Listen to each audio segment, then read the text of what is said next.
Welcome to Inside Marketing with Market Surge, your front row seat to the boldest ideas and smartest strategies in the marketing game.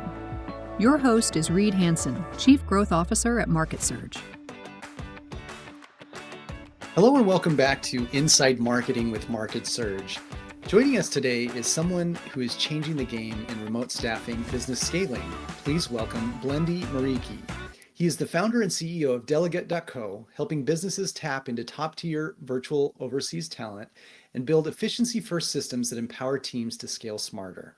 With over a decade of experience in streamlining operations and freeing up time for founders and executives, Blendi's on a mission to show that the right global talent can transform the way we work.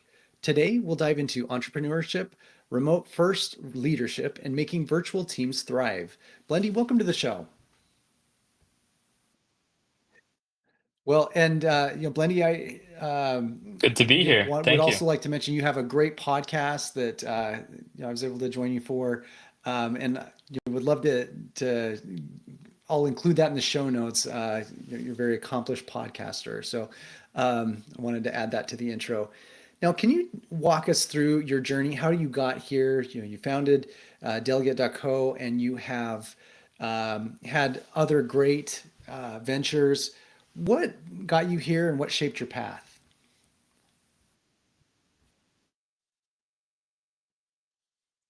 Yeah, definitely. Well, I've always been like an innate, I think entrepreneurship has always been ingrained in me. In high school, I started a software company with my best friend. We were seniors in high school, and we had a problem with our school's community service program. They were still tracking community service hours, pen, paper, and Excel sheets. And so back then, like we just we were business minded. Where we were like, what business should we start? And we saw a problem, and then we addressed it at our school, the school level, and that was like a great first experience because we were 17 years old. We had no idea what we were doing, but we knew the basics of entrepreneurship, finding a problem, solving a problem. And so fast forward to college, I started working towards the end of college for a real estate investment company, and one of my responsibilities was actually growing the team. And at the time, we were scaling quickly, and we were located in New York, and so wages are super high in New York, and we were looking for cost efficient means of handling that scale. Hmm. And a friend of mine had suggested looking overseas by hiring out in the Philippines because English proficiency was very high, and there's Fortune 500 companies. They're using overseas talent every single day to maintain their operations. So with that, I kind of jumped into the outsourcing world, and I started going through the recruitment process myself for this company, and eventually realized that this was like very much a it's a huge need for growing companies, especially startups. In the space that I was in at the time, we were focused on the vacation rental sector. So as you can imagine, like hospitality, vacation rentals, Mm. it's a 24/7 operation, so you need 24/7 staff. And so my responsibility was put together those teams and then deploy them. And little by little, people started hearing about uh, what I was doing and saying, "Well, can you help me actually outsource?" So that gave me the idea of starting Delegate with the intention of helping businesses find overseas talent Wow, and fantastic. streamline So, their do you operations in a focus cost-efficient exclusively on the manner. Philippines, or do you have other regions that you recruit from?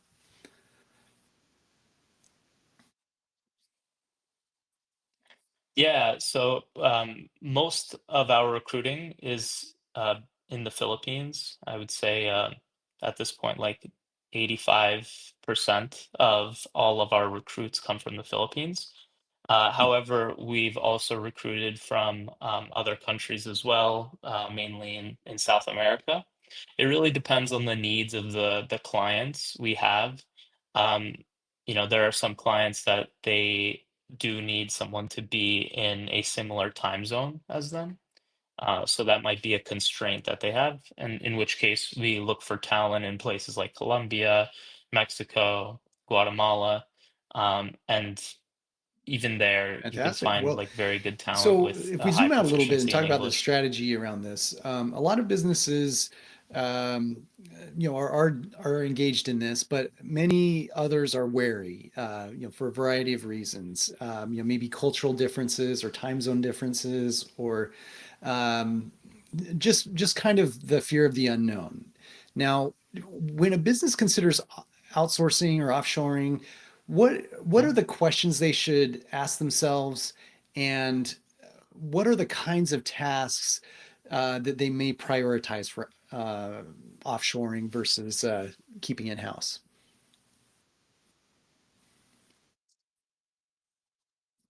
Yeah, I think the way to go about it is to start off with the low level tasks and responsibilities a business has. So think of it like, how can I get back 20 hours of my week that I otherwise am spending on scheduling, coordinating. We were just talking before we started this podcast about my one of my marketing coordinators. Um, she helped coordinate this podcast in a way where I did not have to invest the time in reaching out to people or them reaching out to us and scheduling those types of events. Um, I've s I think that that's where a business should start. It's looking at, like, how can I bring a personal assistant in? And then from there, kind of, uh, going broad and saying, "Okay, what are the roles within my company that may be a little bit more specific, more nuanced, and where I can get a lot of value from, hiring overseas?" I like to kinda give this analogy. Um, I would if I can get the top 1% of talent somewhere in Europe, in Asia, in the Philippines, and that person is paid in the 99th percentile in that country, I'm getting much better quality than paying the average salary here in the United States. And I've taken that approach to hiring even higher level positions, marketing managers, um, customer success managers, and even sales roles. I think, but the primary advice I would give is like start with the simple administrative roles within a company, and then from there you can kind of elevate Now, yourself and start that's a great recruiting question. for higher level positions. Uh, I've had offshore staff, which I've really liked. Um, and obviously it helps a small growing business to be able to scale quickly. And I think it's generally a win-win all around for both parties. Um, but you brought up something interesting. Now the leadership. Now when you start, you've hit the level where you've outsourced a lot of the administrative tasks. How do you go on then to the next level and start hiring managers from these teams? Like, do you typically promote from those that have already worked with you, or are you able to accurately assess that kind of talent from a distance? Yeah. Mhm. I've had so it always depends on the person, obviously. Like within our company, we've had people that started out as customer service agents, working at call centers, and they've become operations managers. And those people, like in any company, you see that they have, the grit necessary, the hard work, the work ethic, and the growth mindset to elevate themselves. So it's on a case by case basis. where we see that someone has the it factor to be promoted.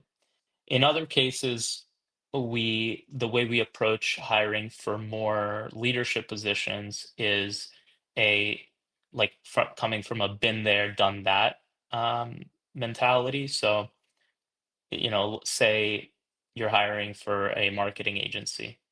Um, we want to find one of the a really good a marketer Mm. overseas. We're Okay. looking at their experience working for much larger companies overseas. Um, you know, let's say two times the size of the marketing agency we're looking at.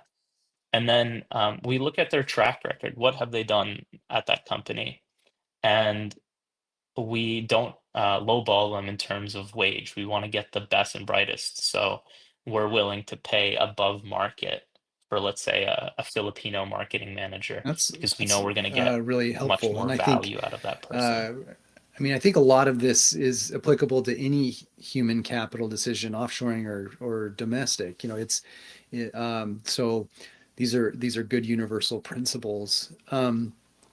Now, can we talk maybe a little bit about Delegate.co and your business model? There's a lot of offshoring agencies. I'm Yeah. contacted by many, and enough that it helps to have a relationship with Yeah. somebody. And but tell me a little bit about what you do and what people would find if they worked with you. Hmm. Yeah, definitely. Well, we start off by learning more about the business. A lot of people they come to us and they're like, I need to hire for this position, and they want, let's say, a virtual assistant that can do marketing, can do social media, can do emails, customer service. So like they're looking all in one package. And we educate them by telling them like you're you're better off if you need someone to be your personal assistant, that's one thing. But if you're looking for someone that can handle five or six different departments, that's another. So we're first like really breaking down what is it that they're looking for and then advising them on the best positions to fill. Um, and then from there, we're looking at like the character traits that that manager or that leader has and how they would align with the assistant. We want to make sure that the person is a good fit for working underneath the client, because not all clients are made equal. Some people have different management styles than others. Um, I I give the example of like a Ray Dalio, famous like hedge fund manager.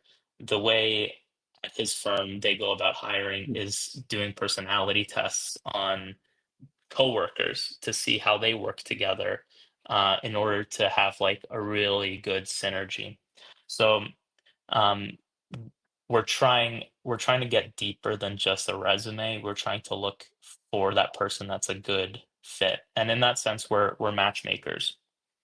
Um, from the beginning, we'll look at the job criteria, and then we are processing hundreds of different applicants for specific positions, and we narrow that down to the top 1%. So, like, let's say you have 100 people that have actually gone through our funnel, they've gone through the interview process, and they've made it to the final interview.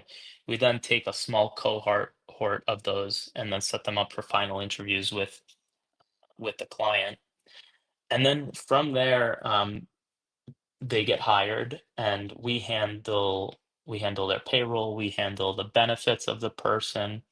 um, Hmm. we're also there to be almost like a delegation coach. So each client has a customer success manager, and that they're really not so much a client-facing manager, customer success manager, but they're a relationship manager.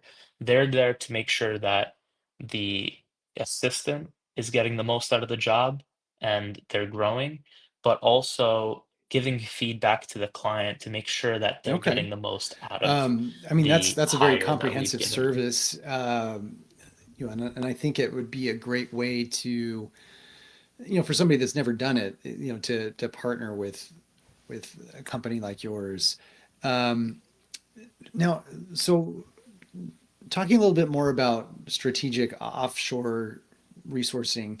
Um, Now, how if people are starting to work with a virtual assistant in a different country, what are some things that they can do to more effectively manage these people, understanding that sometimes that maybe English isn't the first language, though the skills are strong, and then there are some cultural differences, stylistic differences, perhaps, and then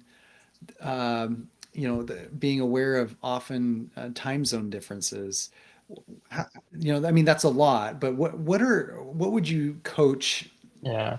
these first time outsourcers to be mindful of?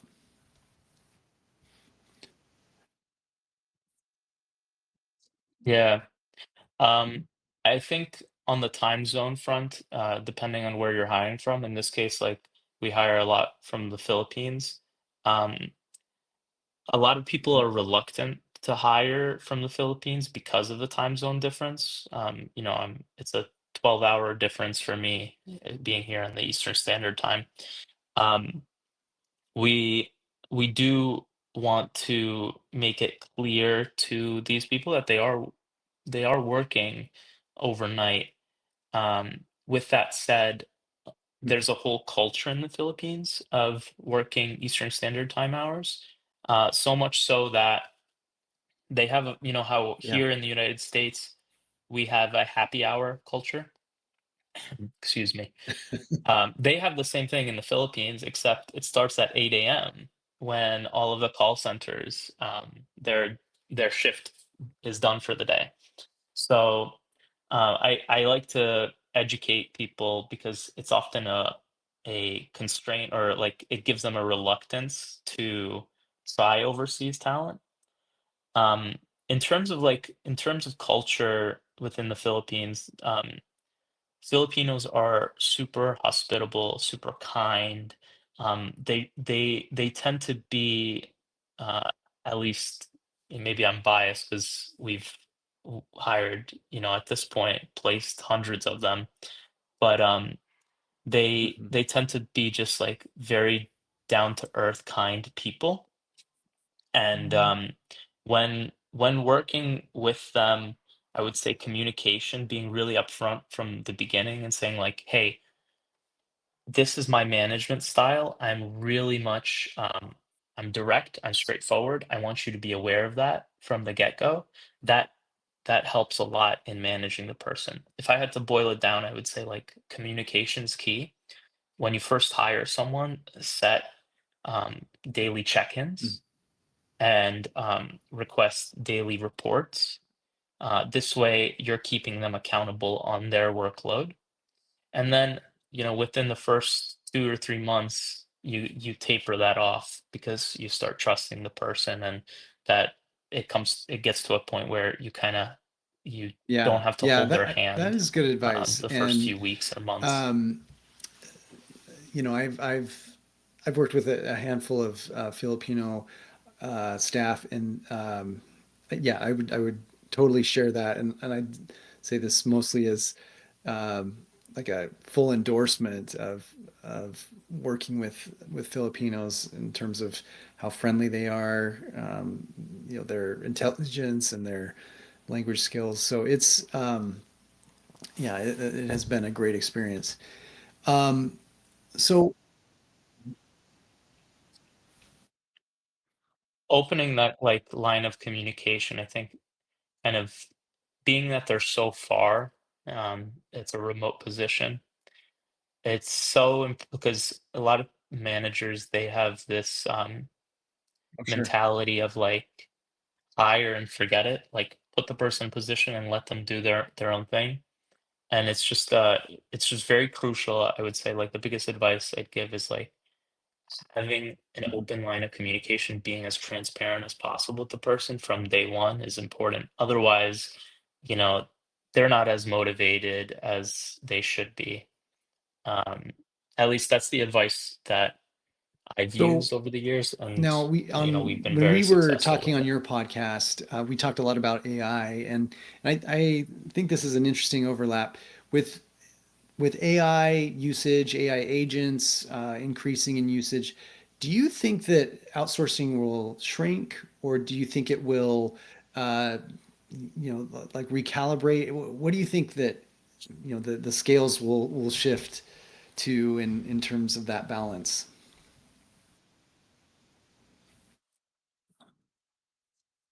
There's going to be a uh, shift, I think. Um, However, it's not as doomsday as a lot of people think it will be. I spoke last year at an AI summit, and one of the kind of key takeaways from the discussion was uh, jobs will shift, but it will be an opportunity for people to upskill and utilize AI to make themselves much more valuable as employees. So, within the next few years, I do see, at least in like the customer service space and customer service outsourcing, there's going to be a massive shift where, um, in customer service and call centers, you have different tiers of customer service. You have tier one, that's like the first person that answers the phone when you call any sort of company, and that person answers the most basic of questions. And then it escalates like tier two or tier three, and those people handle much more nuanced issues.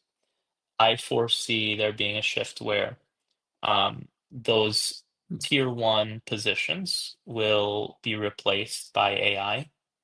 Um, I'm seeing it right now. Like just yesterday, I ordered a sofa from Wayfair, and when a delivery person comes to the house to deliver the sofa, typically, like if you went, let's say 5 years ago, it was a human being that's calling you, letting you know that the truck driver is coming. And in this case, yesterday, not only did the AI call me, it asked No? me, are there any like barriers to entry? Is there stairs going down? Is there a parking spot for the truck to parks? Is there a security guard or a doorman? The the AI asked me all of these basic questions to feed to the delivery truck. Those level tier one questions, they're going to get replaced. Where I think it's going to be an opportunity for overseas talent is the people that can actually upskill, become managers, become higher level, get into higher level positions. They can then utilize the AI to, stay in the customer service sector. But I do think there is going to be, Yeah. I'll be realistic. There Well, is it's going good to to be some know. displacement in the beginning for sure. I think if anything, this is a time of transition. We don't know what it's transitioning to, um, but it's nice to know that there are some great resources. Um, whether it's the great human talent you can recruit overseas, or the the potential of the AI agents. I think it's a time that we can be optimistic in general, and also just keep our eyes open for uh, for any pitfalls. Well, yeah, Yeah, it's not all going to be gloom. I mean, even within our company, our, I mean, you probably see this as well. Like my marketing team, they're yeah, doing their job three times as efficiently as they did before. Um, Producing great copy and producing great visual assets has never been easier. And I like to say, mhm, like in any business, volume is what matters. So being able, like, you know, you said it the other day on our podcast, like getting on as many podcasts as possible, getting the volume and getting your name and face out there is super important. And what we've seen is our marketing team just being able to 5x the amount of volume out there to put out there to promote Delegate. they weren't able to do that before. So it's made each member of our marketing Yeah, team much more absolutely. valuable than before Well, because they're Blendi, you using AI. have great expertise and you have a great business with Delegate.co. If people would like to work with your agency, or even have you come speak on a podcast or another platform, how can they find you?